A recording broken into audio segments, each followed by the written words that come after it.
Hello, everyone. It's so great to see so many people here today. Thank you so much for joining us. And welcome to this joyous Centennial Celebration. As Ben just said, I am Amáda Márquez Simula, the mayor of Columbia Heights. It's my honor and privilege to serve as your mayor during this important moment. We're here today to celebrate our 100-year anniversary of becoming a charter city. And so thank you for coming and sharing in this event today. We actually have a very special guest joining us, Phi Quang. Phi Quang right here in front. Let's hear it. She is a 100-year resident of Columbia Heights as well. She's here with 4 of her 5 children. She has 12 great-grandchildren, some in attendance as well, and has lived in Columbia Heights since 1967. During that time, she was the celebrated owner and business manager of Dragon House. How many people love the Dragon House here in Columbia Heights? What a celebrity we have in our midst. Thank you so much for all coming and supporting and celebrating our birthday. She will be 101, though, in November. So one more round of applause for Phi Quang. So today, may you have a fantastic time playing games, dancing to music, and eating birthday cake. Before you head off to those fun activities, I'd like to take a moment and look back at our history before dreaming about our future. A future, of course, with birthday cake. Long before Columbia Heights was even a village, it was lakes, prairies, and forest settled by the Dakota, Anishinaabe, and Ho-Chunk tribes. This land that we now occupy was taken from these sovereign nations through federal and state policies and forced removal. It was a dark time in our history and a truth that we have to face and learn from, and we will. Then a time came for European pioneers, and those settlers were of Polish and Scandinavian descent. They raised families and passed on the community's traditions from generation to generation. Columbia Heights was incorporated as a small town in 1898. Farmers grew crops on the land. Barns, shops, roads, churches, and schools were built by these dedicated and hard-working community members. People loved living here so much that neighborhoods sprang up between farms, and we eventually became a Minneapolis suburb. In 1921, we voted to become a charter city, giving us additional autonomy to guide our future. In our past, we were a bustling community with lampposts, streetcars, a golf course, a ski slope, and even a drive-in movie theater. Our schools, parks, and infrastructure were built up over years and changes made. Streetcars were removed. Our amusement areas were turned into neighborhoods. Borders changed along 37th. Hilltop and Columbia Heights had some differences of opinions, to say the least. But all in all, we grew into the vibrant city we know today. We've had our ups and downs over the decades. As recently as the 1980s, people of color weren't always welcome in our community. We need to face that fact and continue to learn from it. In 2006, Columbia Heights was designated the City of Peace to remind us to strive for and work for peace. In 2016, we were named an All-America City, and community pride swelled. We do want to thrive together. Now, in 2021, still working through a pandemic, we are a city that is more developed and even more diverse. We attract families and businesses from more places around the world than ever before. I personally have neighbors from Ecuador, Iraq, Somalia, Ireland, Mexico, and Tibet. And also from all over the United States, Greater Minnesota, and more. Our city is so welcoming. You all even welcomed me, a second-generation Mexican-American woman from rural Wisconsin. Yes, the faraway land of Wisconsin.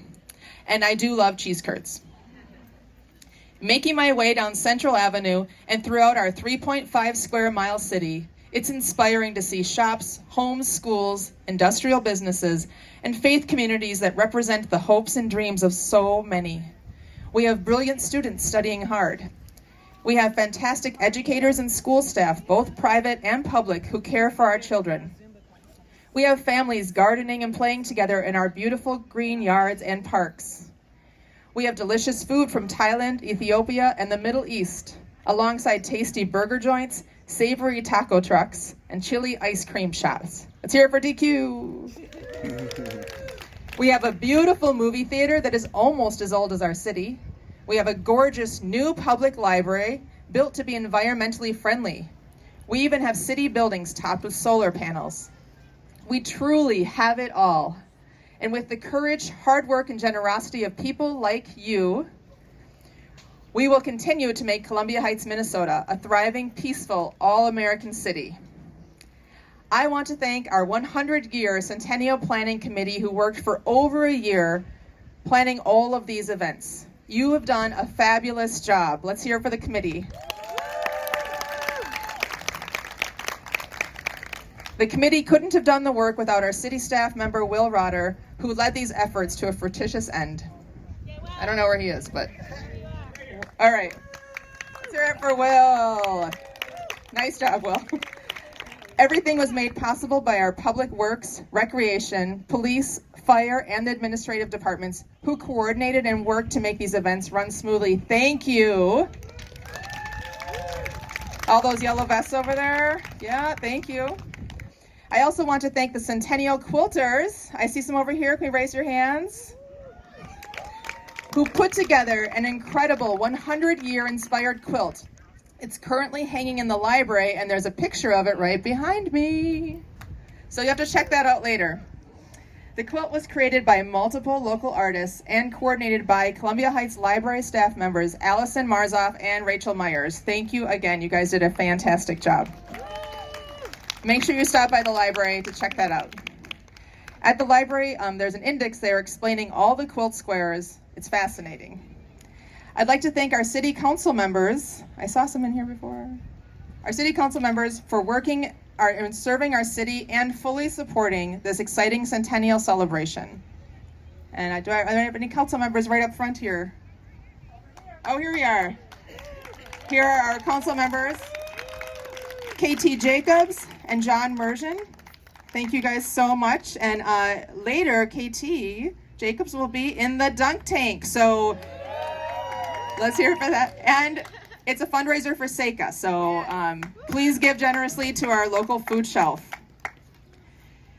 Joining us on this special day, we also have some elected officials. We have Sandra Feist over here. And Mandy Meisner, I saw.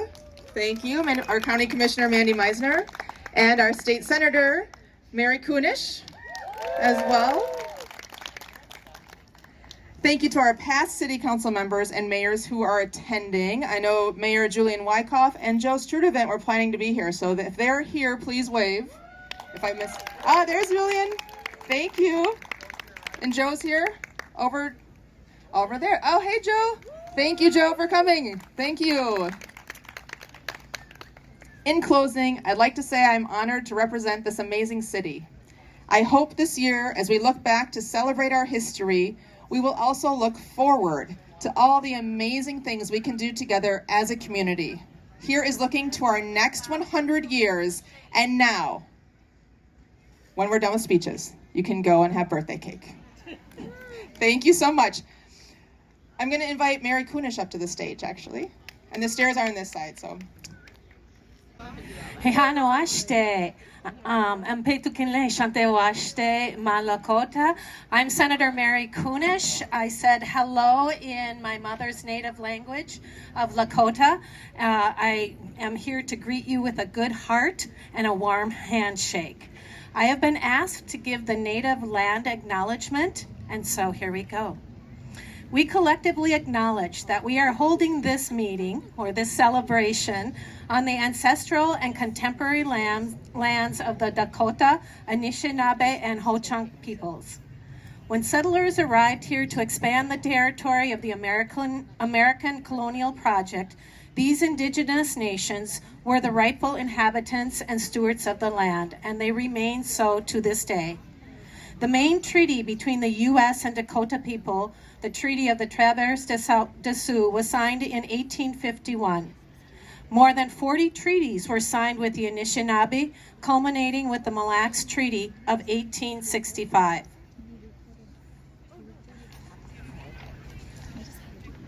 While our Indigenous neighbors have recognized and respected these treaties as binding international laws for 150 years, most of these treaties were not honored with the United States government or the state of Minnesota. And instead, the land we now occupied was taken from these sovereign nations through federal and state policies and forced removal.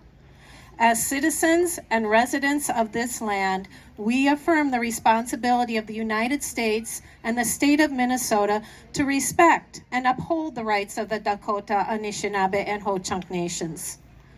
This sovereignty includes the right to protect native water and land, resources from the encroachment of mining, dumping, pipelines, which all pose a threat to the health and the integrity of native land and peoples, and by extension to all of us who live on this land. By offering this land acknowledgement, we honor the legacy and the future of our Indigenous people and lands. Wopalatanka, Chimigwich, Pilamia.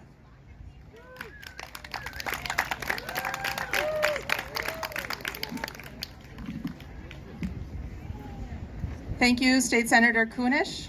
And Sandra, Representative Sandra Weiss, if you could come up for one moment. I think she has a little gift for our city.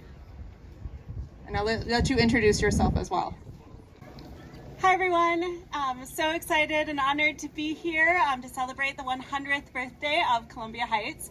And I had the opportunity and honor to work with Mayor Amáda Márquez Simula and with Will, who is the mastermind of everything, to do a house proclamation to honor Columbia Heights on the occasion of its 100th birthday.